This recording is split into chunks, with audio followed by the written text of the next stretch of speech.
Hello, welcome to 6 Minutes English. I'm Rob and I'm Catherine. So, Catherine, how long do you spend on smartphone? My smartphone, not that long really, about 18 to 80, 18 to 90 hours. Oh, sorry, I meant in a day, not in a week. Oh, that was I meant to Rob a day. Oh wow, so you even got it right here? Yep, got it now. Rob, yes, I should tell you that I suffer from FOMO.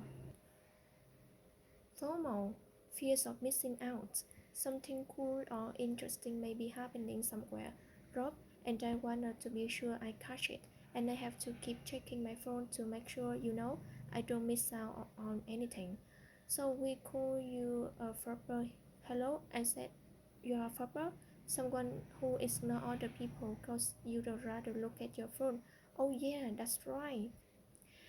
It sounds like you have a bit of problem there, Catherine, but you're not only one. According to one recent survey, half of teenagers in USA feel like they are addicted to their mobile phones. If you are addicted to something, you have a physical or mental need to keep on doing it. You can stop doing it. You often hear about people being addicted to a drugs or alcohol, but you can be addicted to other things too, like mobile phones. So, Catherine, do you think you're addicted to your phone? How long could you go without it? Catherine. Oh, sorry, Rob. Yes. Well, I think it's if I wait more than a minute, I'd probably get sort of sweaty palms, and I think I'd start feeling a bit panicky. Oh dear, well, if I can distract you for a few minutes, can you look at this topic in more detail, please? Let's start with a question first, though. In what year did the term smartphone first appear in the print? Was it 1995, B 2000, and C 2005? What do you think? Okay, you forgot my full attention now, Rob, and I think it's 2000. But actually, can I just have a quick look on my phone to check the answer? No, that could be cheating for you, maybe not for the listeners. Spoil sport. Right. Jean Chen is a psychologist who has written about the manage she feels smartphones are doing to society. She has written that smartphones have probably led to an increase in mental health problems for teenagers. We are going to hear from her now, speaking to the BBC. What does she say is one of the dangers of using our phones? I think everybody's had that experience of reading their newsfeed too much, compulsively checking your phone if you're waiting for a text or getting really into social media and kind of looking up and realizing that an hour has passed. So what danger does she mention? Well, she said we could get so involved in our phones that we don't notice the time passing, and when we finally look up, we realize that maybe an hour has gone.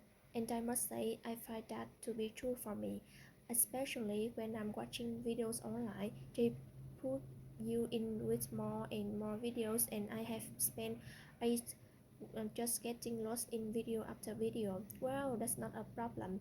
If you're looking at your YouTube site, of course, there are lots to see there. Yes, BBC Learning English, no problem. You can watch as many as you like. Well, she talks about checking our phones compulsively. If you do something compulsively, you can't really control it. It's just feature of being an addiction to something. You feel you have to do it again and again. Some tech com, components, though, you are now looking at building in timers to apps, which will warm us when we have spent too long on them. Their trend thinks it will be a good idea. It might mean that people look at social media less frequently and that they do what it really should be used for, which is to keep in touch with people, but then put it away and go see some of their people in person to give them a phone call. So, what does she think is a good idea? Well, she doesn't say so directly, but we can guess from her answer that she does, because she says the timers will make people spend more time in face-to-face interaction, which a lot of people would be a good thing. Yes, she said we should be using it for keeping in touch with people, which means contacting people, communicating with them, and also encouraging us to do that communication in person. If you do something in person, then you physically do it. You go somewhere yourself to see someone yourself. You don't do it online or through your smartphone, which nicely brings us back to our quiz question. When was the term smartphone first used in print? 1995, 2000, and 2005. What did you say, Catherine? I think I said 2005 without looking up on my phone. That's good to know, but maybe looking at your phone would have helped because the answer was 1995. But well done for to anybody who did know that. Oh, well done to anyone who looked it up their phone and got the right answer right before looking up. Let's review today's vocabulary. Okay, FOMO. FOMO mean fear of missing out, something that I get quite a lot. And that makes you a pauper. People who ignore the real people around them because they are concentrating on their phone. Yes, I do think I'm probably addicted to my phone. I have psychological and physical need to have it. My smartphone is my drug. Wow, and you like it compulsively. You cannot doing look at it and you do it again and again, don't you?